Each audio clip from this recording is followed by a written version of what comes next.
Hello बच्चा party, कैसे हैं सब। आज ये वीडियो तुम्हारे पेरेंट्स के लिए है, तुम्हारे लिए भी है बट एंड में थोड़ी सी, बट सारी पेरेंट्स के लिए। तो अभी मैं स्टूडेंट मोड पे हूँ, अभी थोड़ी देर में मैं पेरेंट्स मोड पे स्विच हो जाऊँगी। मतलब इस वीडियो में ये मत सोचा मैडम को क्या हो गया है, मैं इस तरह से बात करूँगी कि मैं आपके पेरेंट्स से बात कर रही हूँ, क्योंकि मुझे आपके पेरेंट्स से ही बात करनी है। लाइक पेरेंट्स टीचर मीटिंग होती है ना, उसी तरह से तो मुझे आपके पेरेंट्स से बात करनी है। तो ये वीडियो अपने पेरेंट्स को ज़रूर दिखाएं। तो now switch to parents mode. Hello sir and ma'am, I am Roma Gulati, maths teacher. But maths पढ़ाने के साथ साथ मैं स्टूडेंट्स लाइफ की प्रॉब्लम्स को भी डिस्कस करती हूँ। तो आज एक प्रॉब्लम बहुत इंपॉर्टेंट मुझे लगी जो शेयर करनी चाहिए, क्योंकि कुछ बच्चों ने मेरे से शेयर करी वो प्रॉब्लम, और उसी के रहते मैंने सोचा कि ये 1, 2 या 3 बच्चों की प्रॉब्लम नहीं, ये बहुत बच्चों की प्रॉब्लम है ड्यूरिंग कोरोना काल। तो इसलिए मुझे इस पर एक वीडियो बनानी चाहिए। तो प्लीज़ ये वीडियो एंड तक देखें, क्योंकि आप और मैं मिलकर ही आपके बच्चे का फ्यूचर संवार सकते हैं। क्योंकि अगर पेरेंट टीचर मिल जाए तभी एक एजुकेटेड चाइल्ड बनता है, ठीक है। तो इसलिए मैं ये वीडियो बनाना चाहती हूँ, क्योंकि मैं 1-2 पेरेंट्स से इंटरेक्ट कर पाई, लेकिन सबको इंटरेक्शन के लिए मैंने एक वीडियो बनाने का आइडिया सोचा। तो इस वीडियो में क्या है, जो प्रॉब्लम बच्चों की आ रही है, मतलब सबसे पहले जो क्वेश्चन क्या है इस वीडियो का, बच्चों की प्रॉब्लम क्या आ रही है कि हमें सेल्फ स्टडी का टाइम बिल्कुल नहीं मिल रहा ड्यूरिंग लॉकडाउन। अब ऐसा क्यों हो रहा है, सेल्फ स्टडी का टाइम क्यों नहीं मिल रहा, आप ज़रा ध्यान से देखिए, अभी आपको समझ में आएगा। और पेरेंट्स, एक है कि मैं इसमें आपको कोई एडवाइस नहीं दे रही हूँ, क्योंकि मे बी आप में मतलब मेरे से बहुत ज़्यादा एक्सपीरियंस हो गई पेरेंट्स, ठीक है। बस मैं ये शेयर इसलिए कर रही हूँ क्योंकि कुछ बच्चों ने मेरे को ये मतलब प्रॉब्लम बताई है, और मैं सिर्फ उनके पॉइंट्स आपके सामने रख रही हूँ। तो मेरा इस वीडियो को बनाने का मकसद आपको एडवाइस देना तो बिल्कुल भी नहीं है। तो प्लीज़ थोड़ी सी इन्वॉल्वमेंट चाहिए आपकी। तो इसमें क्या है कि सबसे पहला पॉइंट जो शेयर करना चाहती हूँ मैं आपके साथ, पहला जो पॉइंट है, अगर आप पूरी रूटीन देखें बच्चे की, तो जो ऑनलाइन स्टडी का टाइम है, ऑनलाइन स्टडी का टाइम मीन्स वो कहाँ पढ़ रहा है ऑनलाइन। स्कूल ऑनलाइन, तो स्कूल ऑनलाइन कम से कम वो 6 घंटे लगा देता है उस पर, ठीक है। 5 क्लासेस होती हैं, फिर सेटिंग करनी है, ये वो 6 घंटे तो गए उसके। उसके बाद कोचिंग के भी 6 घंटे लगा दो। अगर तो वो कहीं जा रहा है फिजिकली, तो आने जाने का सब मिला के क्लासेस वगैरह का 6 घंटे यहाँ भी गए, ठीक है। अगर वो यूट्यूब पे भी ले रहा है तब भी 6 घंटे गए। उसके बाद स्लीपिंग टाइम, जो स्लीपिंग टाइम है, नॉर्मल 8 आवर्स की स्लीप तो लेनी ही पड़ती है बच्चे को, अगर उसे अच्छे से पढ़ना है। तो 8 आवर्स स्लीपिंग के हो गए। उसके बाद अदर एक्टिविटीज़। अब अदर एक्टिविटीज़ में क्या होगा, अदर एक्टिविटीज़ हम बात करें, नहाना धोना खाना पीना ये सब आएगा, तो वो निकाल दो 4 घंटे। अगर जब इनको हम प्लस करें 6, 6, 12, 8, 20 एंड 4 कितने हो गए 24। अगर 1 डे में 24 आवर्स होते हैं, बच्चों की प्रॉब्लम जेन्युइन है। स्कूल की भी पढ़ाई जरूरी करनी है, ऑनलाइन क्लासेस लग रही हैं, कोचिंग पे भी जाना है, सोना तो है ही है, अदर एक्टिविटीज़ आप इग्नोर नहीं कर सकते। तो जब 24 घंटे एक दिन में होते हैं, तो बच्चा भाई सेल्फ स्टडी कब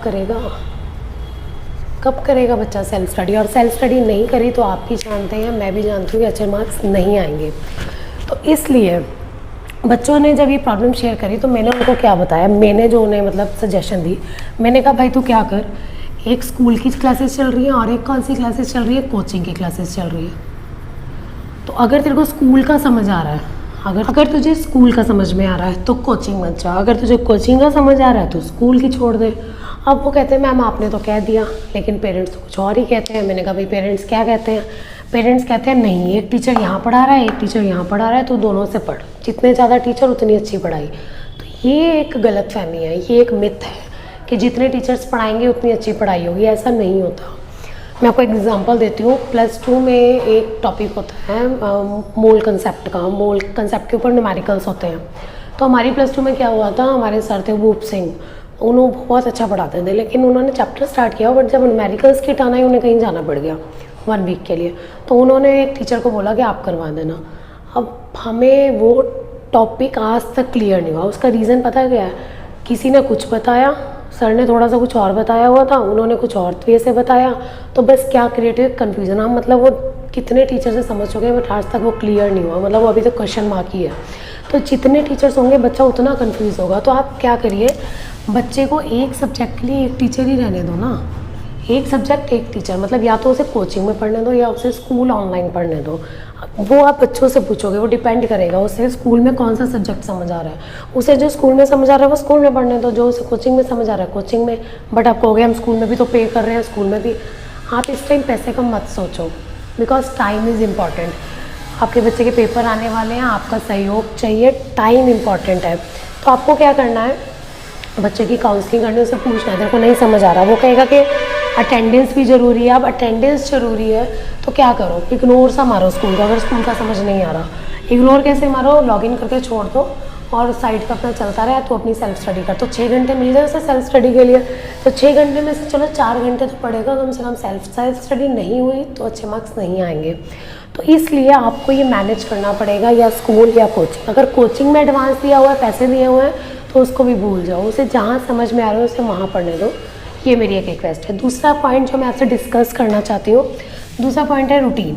अब सबको पता है कि कोरोना काल में रूटीन की तो धज्जियाँ उड़ी पड़ी हैं, मतलब बच्चे किसी भी टाइम पे उठ रहे हैं, किसी भी टाइम पे सो रहे हैं, कोई रूटीन नहीं है। तो मैं क्या सजेस्ट करूँगी, जो दूसरा पॉइंट है, ये सब एक्सपीरियंस के बेसिस पे बोल रही हूँ मैं, रूटीन कैसे सेट करें। रूटीन मतलब अब मैं ये तो है नहीं मैं बता दूँगी उसी पे करेंगे, मैं आपको 3 चीज़ें बता रही हूँ, पहले आप उसको समझो। एक रूटीन होता है मॉर्निंग वाला, मतलब बच्चा गया 9 बजे सो गया, 9 बजे सो के 3-4 बजे उठा वो, ठीक है, मतलब ये सारा टाइम उसका स्लीपिंग और ये वो पढ़ेगा, ये उसका एक्टिविटीज़ का। तो क्या हुआ, ये वो मतलब सुबह जल्दी उठ के पढ़ रहा है, ये एक चीज़ होती है। इवनिंग वाला क्या होता है कि बच्चा जो है रात को 1-2 बजे तक पढ़ा, उसके बाद जी वो चलो भाई 7-8 बजे उठ गया, ठीक है। तो एक ये होता है, एक ये हमारा हो गया कि वो जल्दी उठ के पढ़ रहा है, ये वो लेट नाइट पढ़ रहा है। तीसरा जो होता है, तीसरा मैं कहूँगी कि मतलब ना ही फॉलो करो तो ज़्यादा बेटर है, कि 11 बजे तक तो बच्चा सोया, उसके बाद वो उठ रहा है 6-7 बजे, ठीक है। तो इस टाइम का कोई फ़ायदा नहीं है। इस टाइम का फ़ायदा क्यों नहीं है कि 11 बजे वो सो रहा है, 9 बजे वो खाना खाएगा, उसके बाद खाना खाने के बाद वो सोचेगा, खाना खाने के बाद वैसे भी अच्छी पढ़ाई नहीं होती, 1 ही घंटा मिल पाएगा उसे सिटिंग का। 11 बजे सो जाएगा, फिर वो 6-7 बजे उठ के थोड़ा सा पढ़ेगा, डिस्ट्रैक्शन ज़्यादा रहेगी, और उसके बाद क्या होगा, फिर उसकी क्लासेस स्टार्ट हो जाएंगी। तो बेस्ट टाइम क्या है, आप ये देखो, बच्चों को भी इसमें अपने आप देखना है कि हम इन दोनों में से कोई टाइम चूज़ करें, या तो 9 बजे सो के 3-4 बजे उठ जाएँ, या फिर 1-2 बजे तक पढ़े और 7-8 बजे उठ जाए, तब आपका कुछ हो सकता है, आपको कॉन्टीन्यूस सिटिंग मिल सकती है। अब होगा क्या इस टाइम पीरियड में, अगर बच्चा 3-4 बजे उठ रहा है तो उसे थोड़ी बहुत भूख तो लगेगी, 1-2 बजे सो रहा है तो रात को भी भूख लगेगी, इतनी लेट नाइट पड़ेगा तो भूख तो लगेगी। तो इसमें थोड़ी सी आपको बच्चों की हेल्प ये करनी है, उन्हें थोड़ा खाने पीने का उनका ध्यान रखना है, उनकी हेल्थ का ध्यान रखना है, क्योंकि क्या होगा फिर वो मैगी बना के खाएगा। ऐसे ही होता है, हमारे साथ भी ऐसा होता था, हम भूख लगता था मैगी बना के खाते थे, तो मैगी बना के खाएगा, हेल्थ पे इफेक्ट करेगा। उसे हेल्दी चीज़ें दो, हेल्दी बना के दे दो कुछ, ताकि वो उसकी पढ़ाई इफेक्ट ना, और उसका जो बीच का टाइम है वो बार बार उठे ना, ठीक है। तो यहाँ ये आपकी हेल्प चाहिए। अब तीसरा जो इम्पोर्टेंट पॉइंट है, तीसरा पॉइंट है डिजिटल एरा। मतलब मेरे को ये लगता है ये तो बहुत ही इंपॉर्टेंट पॉइंट है। इसमें डिजिटल एरा में क्या है, उसकी स्कूल की क्लासेस ऑनलाइन हो गई हैं, ठीक है। थर्ड जो पॉइंट मैं आपके साथ डिस्कस करना चाहती हूँ, दैट इज़ डिजिटल एरा।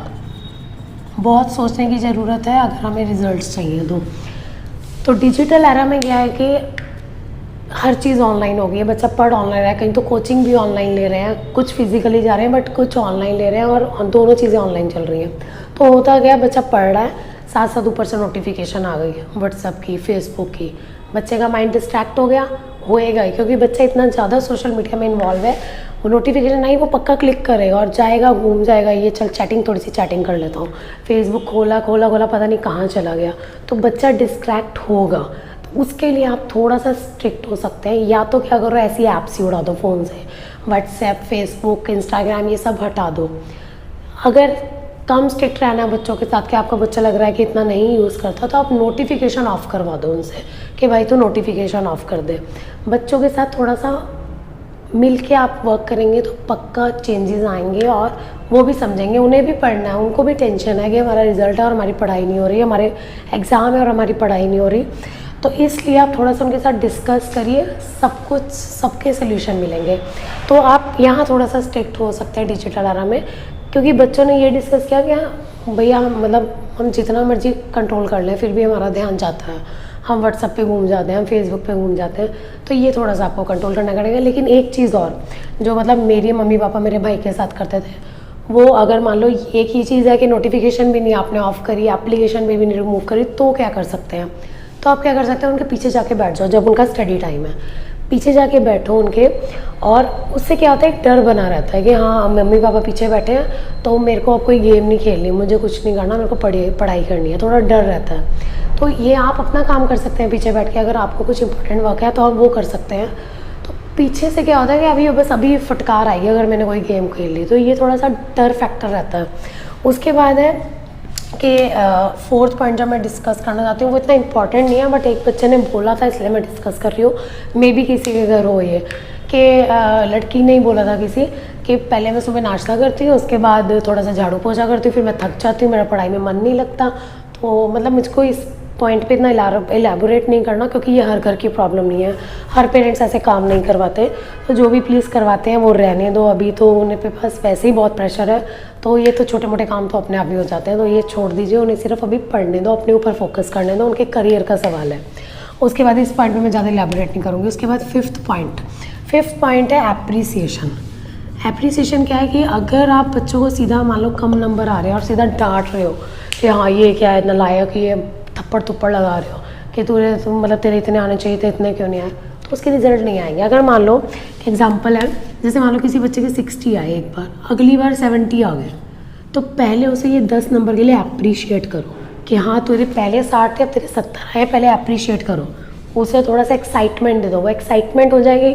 जब एक्साइटमेंट हो जाएगी उसके बाद क्या है भाई, जो तेरे 30 नंबर कटे हैं ना, थोड़ा उस पर भी ध्यान कर ले, थोड़ी अपनी गलतियाँ देख ले क्या हुई हैं, तब देखना बच्चों के रिजल्ट कैसे आएंगे। तो पहले अप्रिशिएट करो, फिर उनकी कमियां बताओ कि तू अगर इस पे भी ध्यान दे देता तो तेरा हो जाता काम ये। तो फिर मतलब यहाँ पे रिजल्ट एप्रिसिएशन से आएंगे, इम्प्रूवमेंट तभी होगी।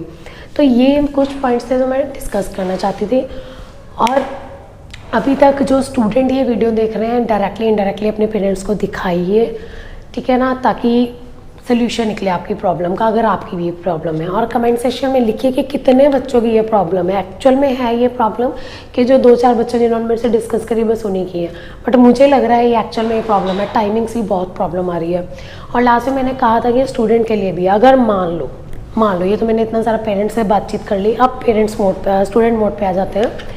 मान लो पेरेंट्स ये सब कुछ कर रहे हैं आपके लिए, जो मैंने पॉइंट्स यहाँ बताए हैं, और फिर आपको नहीं मक्कारी करनी भैया। आपको क्या है, अगर वो 100% दे रहे हैं तो आपको 150% देना है, पूरा जोर लगा देना, तोड़ दो फोड़ दो और पढ़ाई पे लग जाओ। ठीक है, चलो बाय बाय, पढ़ो।